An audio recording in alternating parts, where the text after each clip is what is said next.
ยังไม่พอค่ะในเรื่องของการเบิร์นบอกเลยว่าเราอยากจะเร่งเอาไขมันเก่าออกเราจัดให้สำหรับมิสเลนนะคะในเรื่องของบูสต์อัพบางคนบอกใช้ร่างกายเยอะฉันเหลืออีก28 วันใช่ไหมฉันจะเอาเป้าหมายให้ได้ฉันอยากได้หลักล้านบอกเลยว่าเขาบูสต์อัพร่างกายให้คุณนะคะทำให้ส่วนต่างๆใช้งานได้เหมือนคนอายุ17-18นะยังไม่พอค่ะในเรื่องของบิวตี้วันนี้คุณทานแล้วคุณใช้แล้วคุณต้องเห็นผลว่าชะลอในเรื่องของผิวพรรณต่างๆริ้วรอยต่างๆก็หายไปเพราะร่างกายทุกอย่างทำงานเป็นระบบและในเรื่องของการบล็อกค่ะยับยั้งบล็อกไขมันเก่าแล้วก็ยับยั้งทั้งไขมันใหม่ด้วยทีนี้มาดูกันค่ะเรามีสารสกัดทั้งหมด5 หลัก 5 ชนิดที่แต่ละท่านเนี่ยฟังแล้วต้องบอกเลยว่าออกไปจากห้องรีบหาซื้อให้ทันนะคะได้ลองทานก่อนลูกค้าตัวเองจะได้บอกถูกว่าทำยังไงสวยใสหล่อล่ำต้อนรับปีใหม่กันค่ะตัวแรกค่ะเรามีโปรตีนสกัดจากถั่วเหลืองตรงนี้มีประโยชน์มากๆเพราะว่าจากสารสกัดตรงนี้แหละเขามีในส่วนของเอสโตรเจนคล้ายๆกับฮอร์โมนของเพศหญิงเพราะฉะนั้นผลที่ได้คืออะไรใครที่มีภาวะในการเสี่ยงนะคะในเรื่องของอาการวัยใกล้หมดประจำเดือนตัวนี้ช่วยได้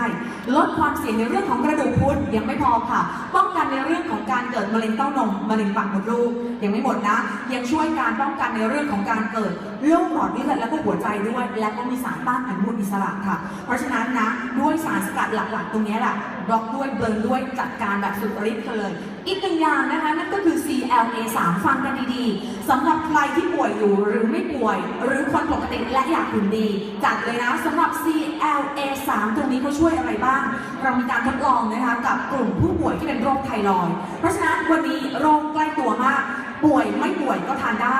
เขาทำการวิจัยค่ะคนที่เป็นโรคไทรอยด์เราได้ให้สารสกัด CLA3 ส่งผลยังไงบ้างฟังกันดีๆนะตัวแรกเลยเนี่ยทำให้เกิดการสร้างเมตาบอลิซึมเพิ่มเติมตัวต่อมาค่ะลดการเกิดไขมันในช่องท้องคุณเป็นอีกคนนึงหรือเปล่ามีปัญหาว่าทุกอย่างสัดส่วนเป๊ะมองคุณอีกทีตายแล้วมองไม่เห็นพาร์ทตัวเองตัวนี้ช่วยได้นะลดไขมันช่องท้องนะคะรวมไปถึงค่ะเสริมสร้างในเรื่องของกล้ามเนื้อทำหน้าที่เผาผลาญไขมันได้เต็มที่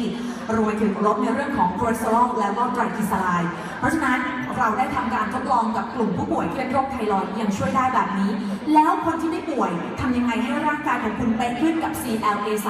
อันดับแรกเลยนะคะช่วยในเรื่องของเซลล์ไขมันให้มีขนาดเล็กลงกล้ามเนื้อกระชับขึ้นแล้วก็ช่วยสร้างมวลกล้ามเนื้อเราวิจัยอีกก่อนจะเอามาเป็นผลิตภัณฑ์ก่อนที่จะขายดีหลักล้านหลักหลายๆล้านแบบนี้บอกเลยว่าเราได้ทำการทดลองนะคะเอาเจ้า CLA ตัวเนี้ยเอาไปให้กับกลุ่มนักเพาะกายในระดับเริ่มต้นลองกันคนแรกทั้งหมด24 คนกลุ่มแรกเนี่ยเราใช้ CLA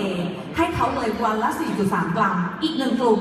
ให้ CLA กล่องจริงๆก็เป็นน้ำมันพืชนะคะผลที่ได้ปรากฏ6 สัปดาห์ผ่านไปกลุ่มแรกค่ะที่เราใช้ CLA 4.3 กรัมปรากฏว่ากล้ามเนื้อเฟิร์มขึ้นรอบแขนใหญ่ขึ้นเสียขึ้นเพราะฉะนั้นวันนี้สั่งเลยนะคะตัวต่อมาค่ะมีสารสกัดจากผลส้มแขกบ้านๆเรารู้จักกันดีอยู่แล้วประโยชน์ช่วยอะไรบ้างอันดับแรกเลยยับยั้งการสะสมไขมันใหม่แล้วก็งัดไขมันเก่าออกมาเผาผลาญให้จบสิ้นรวมไปถึงเปลี่ยนกระบวนการต่างๆนะคะจากน้ำตาลกลูโคสไขมันสะสมหยุดยับยั้งการทำงานแบบนี้เพราะฉะนั้นทานเท่าไหร่ก็ไม่อ้วนมิสเลนช่วยได้นะคะและนอกจากนี้ค่ะเขายังมีสารอีกหนึ่งตัวนั่นคือ SCA ค่ะช่วยในเรื่องของการสลายไขมันที่สำคัญเป็นยาระบายอ่อนๆนะคะต่อมาแอลคาเนทีนตรงนี้แนะนำเลยว่าใครขี้เกียจออกกำลังกายดิฉันเป็นอีกหนึ่งคนขี้เกียจมากทานตลอดนะคะแอลคาเนทีนตัวนี้ช่วยในเรื่องของการเบลอค่ะและที่สำคัญชะลอการเสื่อมของเซลล์แล้วก็ลดในเรื่องของการสะสมของไขมันในหลอดเลือดฟังแบบนี้อย่าเพิ่งเบื่อนะเพราะข้อมูลที่อูพูดไปทั้งหมดคุณขายลูกค้าได้เลยนะคะตัวสุดท้ายทอรีนสำคัญมากต้องบอกนิดนึงว่าตรงนี้คือจุดแข็งของมิสเลนเพราะอะไรปกติแล้วอาหารเสริมทั่วไปเกี่ยวกับเรื่องสัดส่วนเกี่ยวกับเรื่องความเสียเขาไม่มีทอรีนใส่แต่มีสเลนใส่เพราะอะไรฟังดีๆนะทอรีนตัวนี้ค่ะจะช่วยเป็นกรดอะมิโนที่สำคัญในร่างกายพบได้ในไหนกล้ามเนื้อเกล็ดเลือดแล้วก็เนื้อสมองเราบางทีสร้างเองได้ไม่สมดุลนะคะสำหรับมีเซเลนใส่ไปเพราะฉะนั้นทุกอย่างในร่างกายทำงานเป็นระบบเพราะฉะนั้น5 ปีตั้งแต่ที่ฉันบอกไปในตอนแรกช่วยได้อย่างแน่นอนยังไงตอนนี้แนะนำทั้งสาระไปแล้วรวมไปถึงโชว์กล่องผลิตภัณฑ์ในลักษณะแบบเจาะลึกแล้วกับนางแบบทั้ง4 ท่านนะคะฝากไว้ค่ะอยากให้ทุกท่านทำให้ถึงเป้าหมายทำให้ถึงเส้นชัยสู้